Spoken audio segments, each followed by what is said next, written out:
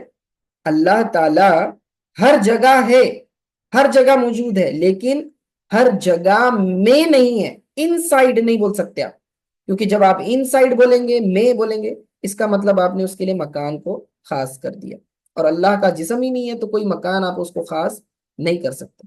دوسری مثال سمجھ لیں سمجھانے کے لیے کہ ہر جگہ ہے اور ہر جگہ میں نہیں ہے، یہ کیسے ہو سکتا ہے؟ تو اس کی مثال کو سمجھیں۔ آپ پونا میں ہیں، رات ہو گئی، پونم کا چاند آپ کو نظر آ رہا ہے، فل مون آپ دیکھ رہے ہیں، تو پونا سے آپ جو ہے چاند کو دیکھ رہے ہیں، تو پونا والے کہیں گے کہ چاند پونا میں ہے کیونکہ اسے نظر آ رہا ہے نا۔ اچھا، پھر آپ ممبئی چلے جائیں، ممبئی میں بھی آپ کو فل مون نظر آئے گا، تو ممبئی والے کہیں گے کہ ممبئی میں چاند ہے، ممبئی میں چاند نظر آ رہا ہے، برابر مون سائٹنگ کرتے ہیں نا۔ پھر آپ دہلی چلے جائیں، پھر کسی اور اسٹیٹ میں چلے جائیں، حیدرآباد چلے جائیں، تلنگانہ چلے جائیں، کرناٹکا چلے جائیں، کہیں بھی چلے جائیں، صرف انڈیا نہیں، دوسرے کہیں اور کنٹریز میں بھی چلے جائیں، تو جہاں کہیں چلے جائیں آپ دیکھنے کے بعد کیا کہتے ہیں اوپر کہ بھئی چاند ہمارے پاس ہے، یہاں ہے۔ اب مجھے بتائیں چاند کتنے ہیں؟ چاند تو ایک ہی ہے، پونا میں جو چاند نظر آ رہا ہے وہی چاند ممبئی میں بھی نظر آئے گا، وہی حیدرآباد میں بھی نظر آئے گا، تو کیا ہر علاقے کا اپنا الگ الگ چاند ہے؟ نہیں۔ اچھا، اس اعتبار سے کہنے والا یہ کہہ سکتا ہے، کہے گا پونا والا کہے گا کہ پونا میں چاند ہے، ممبئی والا کہے گا ممبئی میں بھی چاند ہے، حیدرآباد والا بھی کہے گا حیدرآباد میں بھی چاند ہے، ہر جگہ چاند ہے، برابر ہمارے لیے تو یہ جگہ ہے نا، تو یہ ہر علاقے کے لوگ کہیں گے کہ یہاں چاند ہے، لیکن مجھے بتائیں کہ کیا چاند اس کے اندر ہے؟ پونا کے اندر ہے، سٹی کے اندر ہے، اس کی باؤنڈریز میں، مکان کے اندر ہے؟ نہیں۔ لیکن آپ کہتے چاند ہر جگہ ہے، لیکن ہر جگہ میں نہیں ہے، چاند تو اپنی ہی جگہ پر ہے، سمجھے؟ ہر جگہ ہے لیکن ہر جگہ نہیں ہے، یہ دونوں باتیں درست ہو گئی، ہر جگہ ہے بھی، ہر جگہ نہیں بھی ہے، ہر جگہ ہے، اس کا وجود ہر جگہ ہے، لیکن ہر جگہ کے اندر، ان سائڈ نہیں ہے، آپ سمجھ رہے ہیں؟ تو اللہ تعالیٰ کے لیے آپ جگہ یا مکان ثابت نہیں کر سکتے، کیونکہ عرش اور کرسی کو تو اللہ نے بنایا ہے، جب عرش نہیں تھا، کرسی نہیں تھا، تب بھی اللہ موجود تھا، تو جب اللہ تعالیٰ عرش اور کرسی سے پہلے موجود ہے، اسی نے عرش اور کرسی کو بنایا، تو اللہ تعالیٰ عرش اور کرسی پر کیسے ہو سکتا ہے؟ سوال یہ ہے کہ اللہ کہاں تھا جب عرش اور کرسی نہیں تھی؟ آپ سمجھ رہے ہیں بات کو؟ جب عرش اور کرسی نہیں تھی تو اللہ کہاں تھا؟ تو اللہ وہی ہے جہاں پہلے تھا، سمجھے؟ چاہے عرش ہو یا نہ ہو، تو یہی مسئلہ امام طحاوی سمجھا رہے ہیں، وَهُوَ مُسْتَغْنٍ عَنِ الْعَرْشِ وَمَا دُونَهُ، عرش اور غیر عرش سے اللہ پاک ہے، بولے جب عرش نہیں تھا تبھی بھی اللہ تھا، اور جب عرش ہے تو بنانے کے بعد تو بھی اللہ موجود ہے، سمجھ میں ہی بات؟ ہاں، تو یہ بات کو اچھی طرح سے ذہن میں رکھنا، تو ایسا نہیں ہے کہ اللہ تعالیٰ کو عرش کی ضرورت ہے تو اللہ تعالیٰ بیٹھتا ہے عرش پر، معاذ اللہ، ایسا نہیں بول سکتے آپ۔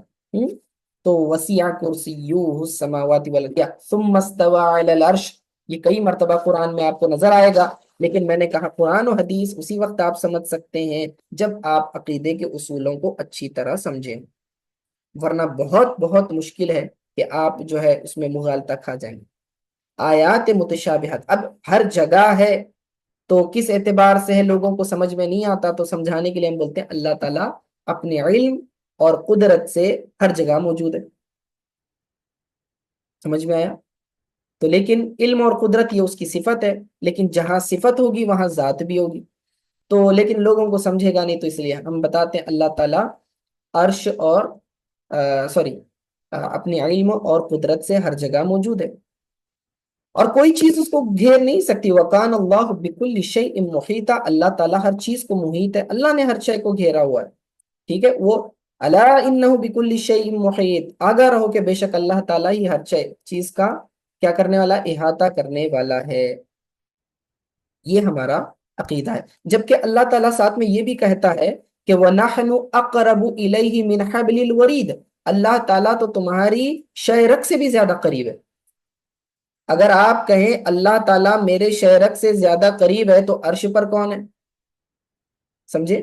تو اگر یہ سوالات اسی وقت اٹھتے ہیں جب آپ اللہ کے لیے ایک جگہ کو فکس کر دیں، جبکہ ہم اللہ کے لیے کوئی مکان کو فکس نہیں کرتے ہیں۔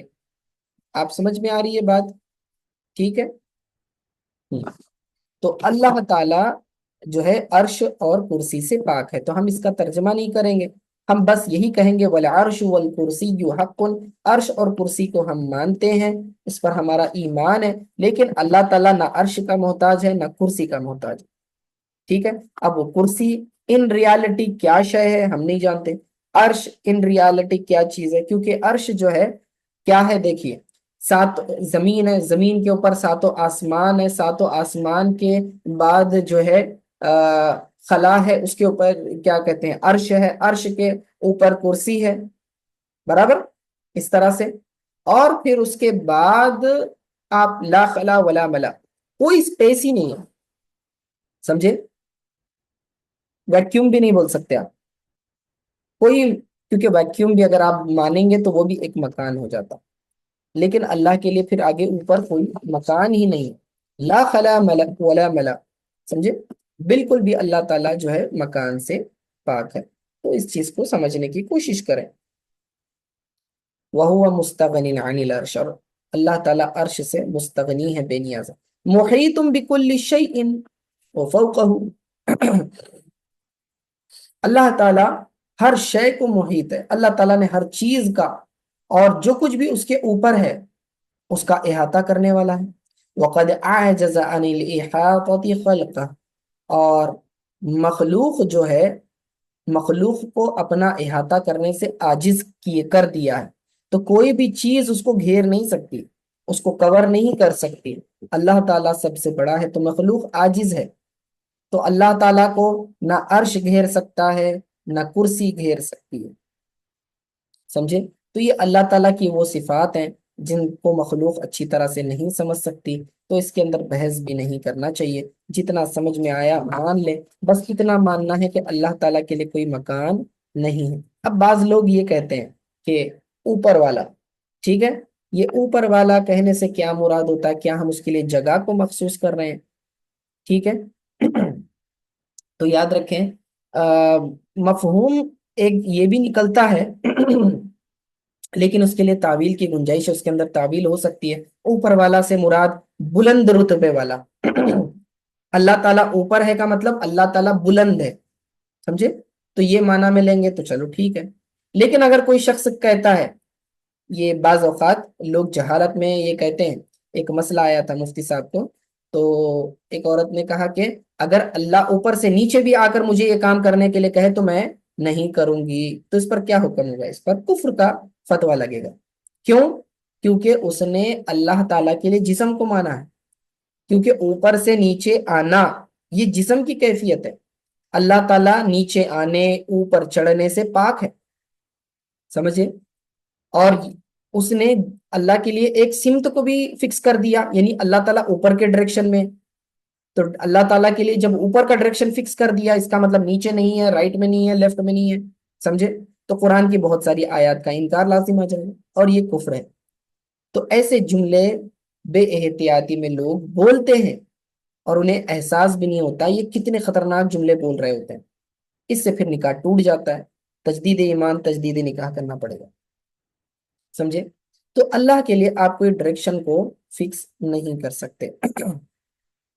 اب آپ کہیں گے بعض احادیث میں تو یہ آیا ہے کہ اللہ تعالی ہر رات جو ہے آسمان دنیا پر جو ہے کیا کرتا ہے، نزول فرماتا ہے، اور دوسری بھی حدیثوں میں آتا ہے شب قدر میں اور دیگر اس پہ کہ اللہ تعالیٰ آسمان دنیا پر نزول فرماتا ہے، اور پھر اس کے بعد اللہ تعالیٰ سوال کرتا ہے کوئی مانگنے والا کہ میں اسے عطا کروں، ہے کوئی بخشش چاہنے والا کہ اس کی بخشش کروں، ہے نا؟ تو اب یہ احادیث کا کیا مطلب؟ تو یاد رکھیں اللہ تعالیٰ عرش سے اتر کر آسمان دنیا کے اوپر آتا ہے، ایسا نہیں ہے، اوپر جانا نیچے اترنا یہ جسم کی صفات ہیں، اللہ تعالیٰ کا جسم ہی نہیں ہے، اس کے لیے یہ چیز ثابت ہی نہیں۔ تو پھر اس کا کیا مطلب؟ مطلب یہ ہے کہ اللہ تعالیٰ اپنی خاص تجلی فرماتا ہے اپنی خاص نظر کرم فرماتا ہے اس لمحات میں آسمان دنیا پر، ہے نا؟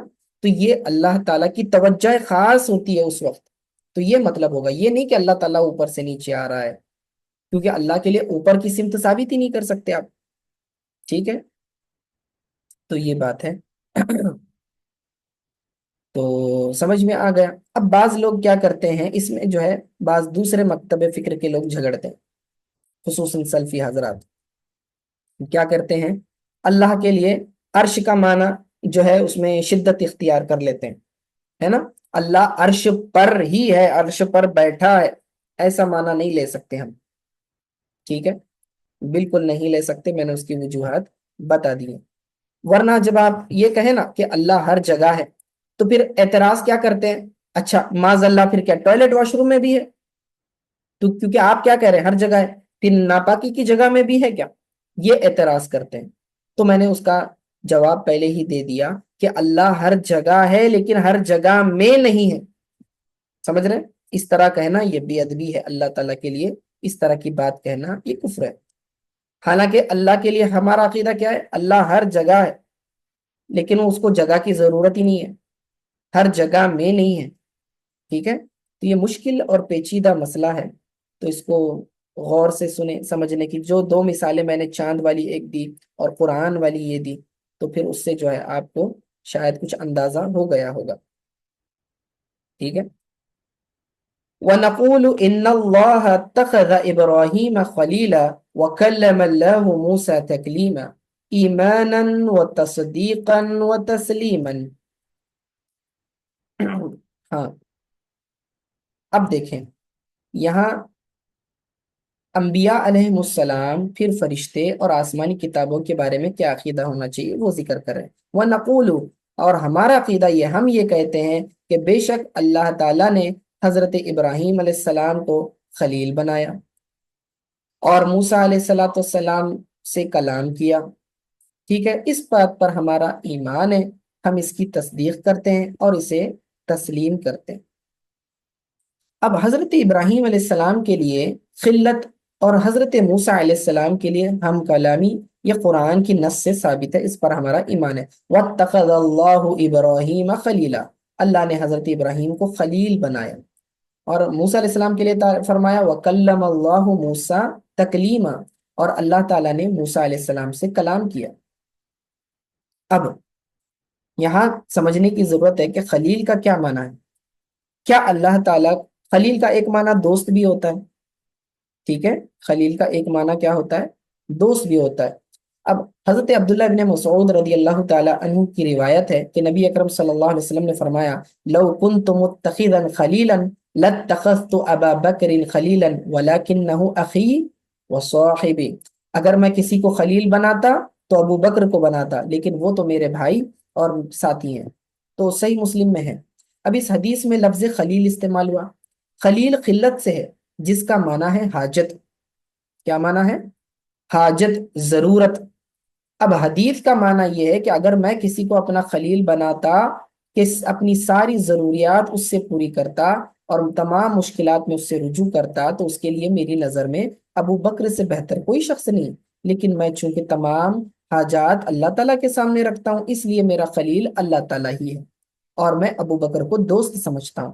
تو یہاں جو ہے خلیل کا معنی آپ دوست کر لیں تو ٹھیک ہے، لیکن خلیل کا معنی حاجت کریں تو پھر اس سے معنی کیا بگڑ جائے گا، یعنی کہ پھر آپ یہ کہنا چاہ رہے ہیں اللہ تعالیٰ جو ہے محتاج ہے، سمجھے؟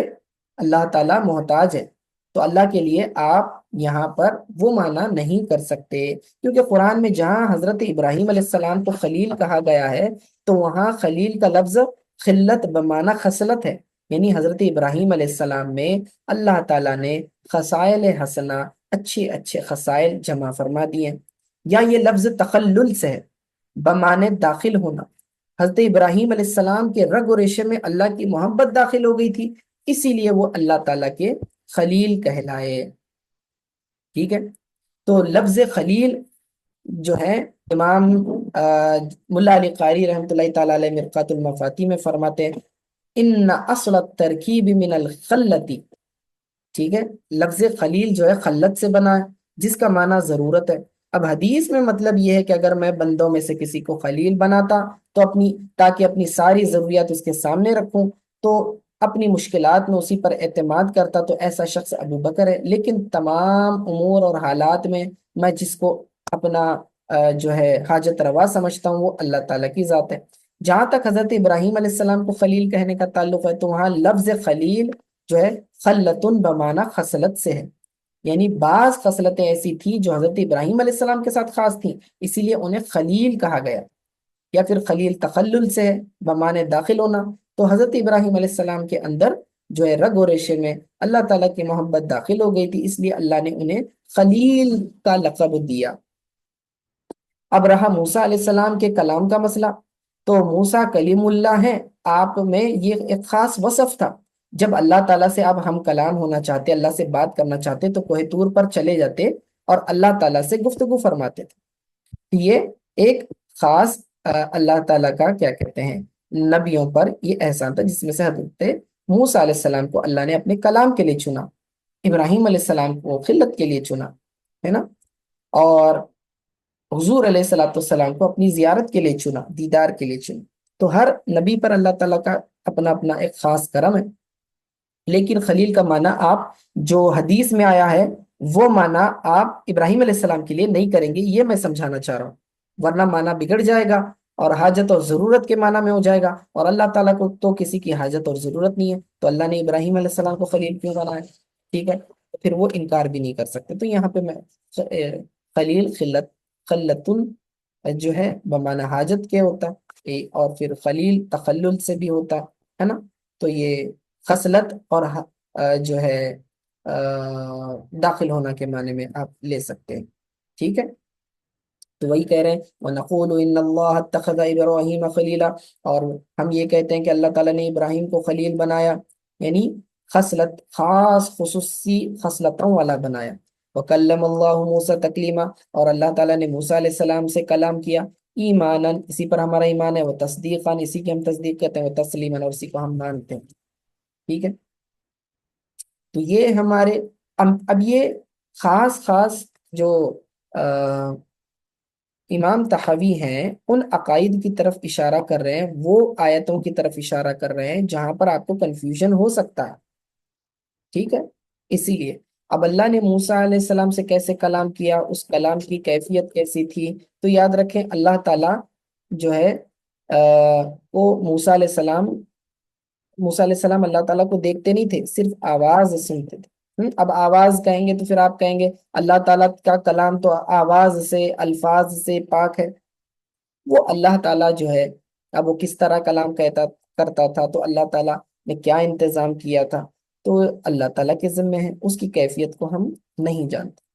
تو موسیٰ علیہ السلام سے کلام کرتا تھا اللہ تعالیٰ، تو حضور علیہ السلام سے بھی کلام کیا ہوا ہے عرش پر۔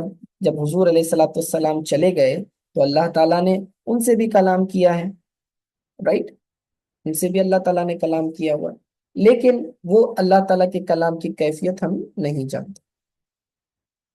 وَنُؤْمِنُ بِالْمَلَائِكَةِ وَالنَّبِيِّينَ، اور ہم ایمان رکھتے ہیں فرشتوں پر، والنبیین، اور تمام نبیوں پر، والکتب المنزلہ، اور تمام نازل ہونے والی کتابوں پر جو اللہ تعالیٰ نے نازل کی۔